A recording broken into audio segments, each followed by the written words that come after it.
বায়ান্নর ভাষা শহীদদের স্মরণে দেশের বাইরে ভিনদেশে বিভিন্ন সময় নির্মিত হয়েছে শহীদ মিনার।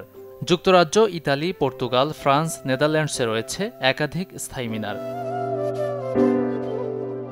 ১৯৯৯ সালে ইউনেস্কো কর্তৃক ২১ ফেব্রুয়ারিকে আন্তর্জাতিক মাতৃভাষা দিবস হিসেবে স্বীকৃতি দেওয়ার পর ব্যাপ্তি ছড়িয়ে পড়ে শহীদ মিনারের।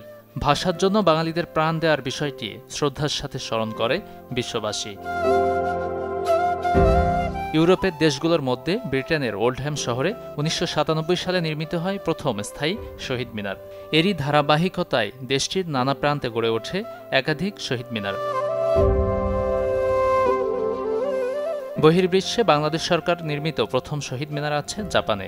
২.৬ মিটার উচ্চতার, প্রস্থে ২.৫ মিটার এই শহীদ মিনার নজর কাড়ে সবার। অস্ট্রেলিয়ার সিডনি শহরের অ্যাশফিল্ড পার্কেও রয়েছে মাতৃভাষা স্মৃতিসৌধ।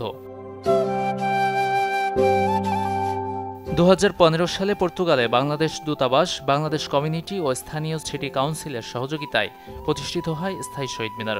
পরের বছর পর্তুগালের বন্দরনগরী পোর্তো শহরেও প্রতিষ্ঠিত হয় আরেকটি স্থায়ী শহীদ মিনার। শান্তি আর ন্যায় বিচারের শহর হিসেবে খ্যাত নেদারল্যান্ডসের দ্য হেগে অবস্থিত বাংলাদেশ দূতাবাস ও দ্য হেগ সিটি কাউন্সিলের উদ্যোগেও সেখানে জাউদার পার্কেও নির্মিত হয়েছে শহীদদের স্মরণে মিনার।